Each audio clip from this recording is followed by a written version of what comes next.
ನಮಸ್ಕಾರ ಮಕ್ಕಳೇ, ಇದು ಗಣಿತ ಪ್ರಕಾಶ ಭಾಗ 1 7ನೇ ತರಗತಿ ಕನ್ನಡ ಮಾಧ್ಯಮ ಅಧ್ಯಾಯ 4 ಅಕ್ಷರ ಸಂಖ್ಯೆಗಳ ಉಕ್ತಿಗಳು. ಈ ಪಾಠದಲ್ಲಿ ಇದನ್ನು ನಾವು 111ನೇ ಪೇಜ್ನಲ್ಲಿರ್ತಕ್ಕಂಥ ಕಂಡುಹಿಡಿಯಿರಿ ಲೆಕ್ಕಗಳಲ್ಲಿ ಇದನ್ನು ನಾವು 10ನೇ ಪ್ರಶ್ನೆಯಿಂದ ಶುರು ಮಾಡೋಣ. ಈ ಹಿಂದಿನ 9 ಪ್ರಶ್ನೆಗಳನ್ನು ಬಿಡಿಸಿರುವ ವಿಡಿಯೋ ಹಿಂದಿನ ಒಂದು ವಿಡಿಯೋದಲ್ಲಿದೆ. ಆ ಒಂದು ವಿಡಿಯೋವನ್ನು ವೀಕ್ಷಿಸಲು ನಮ್ಮಲ್ಲಿ ಸಬ್ಸ್ಕ್ರೈಬ್ ಮಾಡಿ ಮತ್ತು ಪ್ಲೇ ಲಿಸ್ಟ್ನಲ್ಲಿ ಹೋಗಿ ಅದನ್ನು ನೀವು ಹುಡುಕಿ ಮುಂದೆ ನೀಡಿರುವ ಬೀಜೋಕ್ತಿಗಳಿಗೆ ಅನುಗುಣವಾಗಿ ಸನ್ನಿವೇಶಗಳನ್ನು ವಿವರಿಸಿ. ಇಲ್ಲಿ ಒಂದು ಬೀಜೋಕ್ತಿ ಇದೆ. ಆ ಬೀಜೋಕ್ತಿಗೆ ನಾವು ಒಂದು ಸನ್ನಿವೇಶವನ್ನು ರಚಿಸಬೇಕು. 8x ಪ್ಲಸ್ 3yಗೆ ಅಂತಂದೇಳಿ ಈಗ ಒಂದು ಸನ್ನಿವೇಶ ರಚಿಸೋಣ. ಒಂದು ಪೆನ್ನಿನ ಬೆಲೆ x ರೂಪಾಯಿ ಆಗಿರಲಿ, ಒಂದು ಪೆನ್ಸಿಲಿನ ಬೆಲೆ y ರೂಪಾಯಿ ಆಗಿರಲಿ. 8 ಪೆನ್ನುಗಳು ಮತ್ತು 3 ಪೆನ್ಸಿಲ್ಗಳ ಒಟ್ಟು ಬೆಲೆ 8x ಪ್ಲಸ್ 3y ಆಗುತ್ತೆ. x ಅಂತಕ್ಕಂಥದ್ದು ಪೆನ್ನಿನ ಬೆಲೆ, 8 ಪೆನ್ನಿನ ಬೆಲೆ 8 ಇಂಟು x. y ಅಂತಕ್ಕಂಥದ್ದು ಪೆನ್ಸಿಲಿನ ಬೆಲೆ, 3 ಪೆನ್ಸಿಲ್ಗಳ ಬೆಲೆ 3 ಇಂಟು y. ಒಟ್ಟು 2 ಪೆನ್ನು ಮತ್ತು ಪೆನ್ಸಿಲ್ಗಳ ಬೆಲೆ. Next 15x minus 2x. ಇದಕ್ಕೊಂದು ಸನ್ನಿವೇಶ ಬರೆಯೋಣ. 15 kg ತೂಕವಿರುವ ಹಣ್ಣಿನ ಬಾಕ್ಸ್ ಒಂದರಲ್ಲಿ 2 kg ತೂಕದ ಹಣ್ಣುಗಳು ಕೊಳೆತು ಹೋಗಿವೆ. ಒಂದು ಹಣ್ಣಿನ ಬಾಕ್ಸ್ ಇದೆ, ಅದು 15 kg ತೂಕ ಇರತಕ್ಕಂಥದ್ದು. ಆದರೆ ಅದರಲ್ಲಿ 15 kg ಹಣ್ಣುಗಳಿದ್ದಾವೆ. 1 kg ಹಣ್ಣಿನ ತೂಕ, 1 kg ಹಣ್ಣಿನ ತೂಕ ಅಂದರೆ 1 kg ಹಣ್ಣಿಗೆ x ರೂಪಾಯಿ ಆದರೆ 1 kg ಹಣ್ಣಿನ ತೂಕ ಅಲ್ಲ, ಬೆಲೆ x ರೂಪಾಯಿಗಳು. ಹಾಗಾದರೆ ಬಾಕ್ಸ್ನಲ್ಲಿರುವ ಉತ್ತಮ ಹಣ್ಣುಗಳ ಬೆಲೆ ಎಷ್ಟು ಅಂದರೆ 15 ಇಂಟು x ಅಂದರೆ x ಅಂದರೆ 1 kg ಹಣ್ಣಿನ ಬೆಲೆ, 15 kg ಹಣ್ಣಿನ ಬೆಲೆ 15x. ಅದರಲ್ಲಿ ಕೊಳೆತು ಹೋಗಿರ್ತಕ್ಕಂಥ ಹಣ್ಣುಗಳು 2 kg. ಹಾಗಾಗಿ 2 kg ಹಣ್ಣಿನ ಬೆಲೆಯನ್ನು ಇದರಲ್ಲಿ ಕಳೆದ್ರೆ ಉತ್ತಮವಾಗಿರ್ತಕ್ಕಂಥ ಹಣ್ಣುಗಳ ಬೆಲೆ ಸಿಗುತ್ತೆ. ಈಗ 11ನೇ ಪ್ರಶ್ನೆ. ನೇರವಾದ ಒಂದು ಹಗ್ಗವನ್ನು ಊಹಿಸಿ ಚಿತ್ರದಲ್ಲಿ ತೋರಿಸಿರುವಂತೆ ಹಗ್ಗವನ್ನು ಕತ್ತರಿಸಿದರೆ ನಮಗೆ 2 ಭಾಗಗಳು ದೊರೆಯುತ್ತವೆ. ಹಗ್ಗವನ್ನು 1 ಬಾರಿ ಮಡಚಿ ನಂತರ ತೋರಿಸಿದಂತೆ ಕತ್ತರಿಸಿದರೆ ನಮಗೆ 3 ಭಾಗಗಳು ದೊರೆಯುತ್ತವೆ.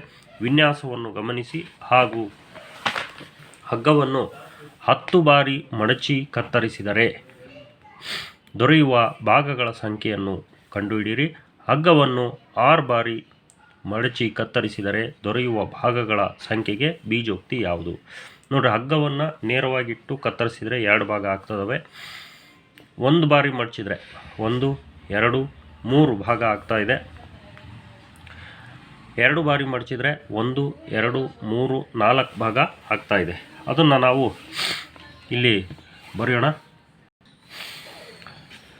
ಹಗ್ಗವನ್ನು 1 ಬಾರಿ ಅಂದರೆ ಮಡಚದೆ, 1 ಬಾರಿನೂ ಮಡಚಿಲ್ಲ, ಮಡಚದೆ ಕತ್ತರಿಸಿದರೆ 2 ತುಂಡು ಆಗಿದ್ದಾವೆ. ಸರಿನಾ? ಈಗ 1 ಬಾರಿ ಮಡಚಿ ಕತ್ತರಿಸಿದರೆ 3 ಭಾಗ ಆಗ್ತಾ ಇದೆ. ಅದನ್ನು ನಾವು 2 ಪ್ಲಸ್ 1 ಅಂತ ಬರ್ಕೊಂಡ್ವಿ. 2 ಬಾರಿ ಮಡಚಿ ಕತ್ತರಿಸಿದರೆ 4 ಭಾಗ ಆಗ್ತದವೆ. ಅದನ್ನು ನಾವು 2 ಪ್ಲಸ್ 2. ಫಸ್ಟಿಗೆ 2 ಬಂದಿತ್ತಲ್ಲ, ಅದನ್ನು ಕಾಮನ್ನಾಗಿ ಇಟ್ಕೊಂಡು ಹೋಗಿದ್ವಿ. ಇನ್ನು ಭಾಗಗಳು ಜಾಸ್ತಿ ಆಗ್ತವೆ. 3 ಬಾರಿ ಮಡಚಿ ಕತ್ತರಿಸಿದರೆ 2 ಪ್ಲಸ್ 3 5 ಭಾಗ. ಅವ್ರು ಕೇಳಿರೋದು 10 ಬಾರಿ ಮಡಚಿ ಕತ್ತರಿಸಿದರೆ ದೊರೆಯುವ ಭಾಗಗಳು ಎಷ್ಟು ಅಂತ. 10 ಬಾರಿ ಮಡಚಿ ಕತ್ತರಿಸಿದರೆ ಇದು ಕಾಮನ್ನಾಗಿ 2 ಇದೆ, ಅಲ್ಲಿ ಎಷ್ಟು ಬಾರಿ ಮಡಿಸ್ತಾ ಇದ್ದೀವಿ ಅದನ್ನು ನಾವು ಹಾಕ್ಕೊಂಡ್ರೆ 2 ಪ್ಲಸ್ 10 12 ಭಾಗ ದೊರೆಯುತ್ತವೆ ನಮಗೆ. ಹಗ್ಗವನ್ನು 12 ತುಂಡುಗಳು ದೊರೀತವೆ. ಅದೇ ನಾವು 6 ಬಾರಿ ಮಡಚಿ ಕತ್ತರಿಸಿದರೆ, ಇದು ಇಂಗ್ಲೀಷ್ ಅಕ್ಷರ ಕೊಟ್ಟಿದ್ದಾನೆ. ನಾವು ಎಷ್ಟು ಬಾರಿ ಮಡಿಸ್ತಾ ಇರೋದು ಅಂದರೆ 2 ಪ್ಲಸ್ 6, 2 ಕಾಮನ್ ಇರುತ್ತೆ. ಇಲ್ಲಿ ನಾವು ಎಷ್ಟು ಬಾರಿ ಮಡಿಸ್ತಾ ಇದ್ದೀವಿ ಆ ಸಂಖ್ಯೆಯನ್ನು ಇಲ್ಲಿ ಬರಿಬೇಕಾಗುತ್ತೆ. ಇಲ್ಲಿ 6 ಬಾರಿ ಅಂದರೆ 6ಅನ್ನು ಬರೆದ್ವಿ. ಇದೇ ಬೀಜೋಕ್ತಿ. 2 ಪ್ಲಸ್ 6 ಅಥವಾ 6 ಪ್ಲಸ್ 2 ಅಂತ ಬರಿಬೋದು. ಇದನ್ನು 6 ಪ್ಲಸ್ 2 ಅಂತಲೂ ಬರಿಬಹುದು. ಇದು ಬೀಜೋಕ್ತಿ. ನೆಕ್ಸ್ಟ್ 12ನೇ ಪ್ರಶ್ನೆಗೆ ಮುಂದುವರೋಣ. ಮುಂದೆ ನೀಡಿರುವ ಬೆಂಕಿ ಕಡ್ಡಿಗಳ ವಿನ್ಯಾಸವನ್ನು ಗಮನಿಸಿ, ವಿನ್ಯಾಸವನ್ನು ಗುರುತಿಸಿ. ಇಂತಹ 10 ಚೌಕಗಳನ್ನು ರಚಿಸಲು ಎಷ್ಟು ಬೆಂಕಿ ಕಡ್ಡಿಗಳ ಅಗತ್ಯವಿದೆ? W ಚೌಕಗಳನ್ನು ರಚಿಸಲು ಎಷ್ಟು ಬೆಂಕಿ ಕಡ್ಡಿಗಳ ಅಗತ್ಯವಿದೆ? ಈಗ ಈ ಒಂದು ಚೌಕವನ್ನು ನೋಡಿದರೆ ಎಷ್ಟು ಒಂದು ಚೌಕವನ್ನು ರಚಿಸೋದಕ್ಕೆ 1 2 3 4 ಬೆಂಕಿ ಕಡ್ಡಿಗಳು. ನೆಕ್ಸ್ಟು ಈ 4 ಬೆಂಕಿ ಕಡ್ಡಿಗಳ ಜೊತೆಗೆ ಇನ್ನೂ 1 2 3 ಕಡ್ಡಿಗಳು ಸೇರ್ಕೊಂಡ್ಬಿಟ್ರೆ 3 ಕಡ್ಡಿ ಸೇರಿದ್ರೆ 2 ಚೌಕ, ಇನ್ನೊಂದು 3 ಕಡ್ಡಿ ಸೇರಿದ್ರೆ 3ನೇ ಚೌಕ. ಅಂದರೆ 3 ಕಡ್ಡಿ ಸೇರಿಸ್ತಾ ಹೋಗ್ಬೇಕು. ನೋಡ್ರಿ, ಈ ಒಂದು ಕಡ್ಡಿಗೆ ನಾವು 3 ಕಡ್ಡಿ ಸೇರಿಸಿದ್ರೆ 1 ಚೌಕ. ಅಂದರೆ ನಾವು ನೋಡ್ರಿ,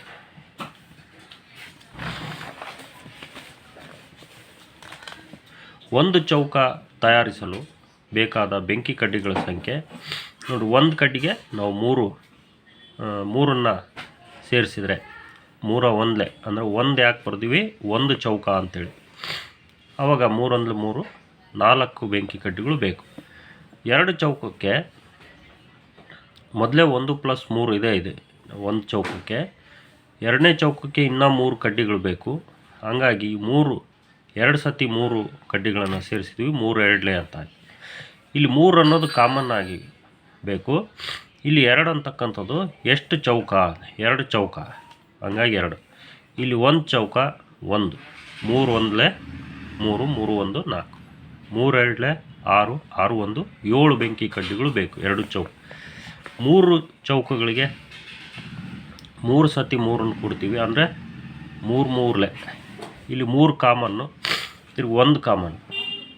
ಇಲ್ಲಿ ಎಷ್ಟು ಚೌಕಗಳು ತಯಾರಾಗ್ತದವೆ? 3 ಚೌಕಗಳು ಅಂತ.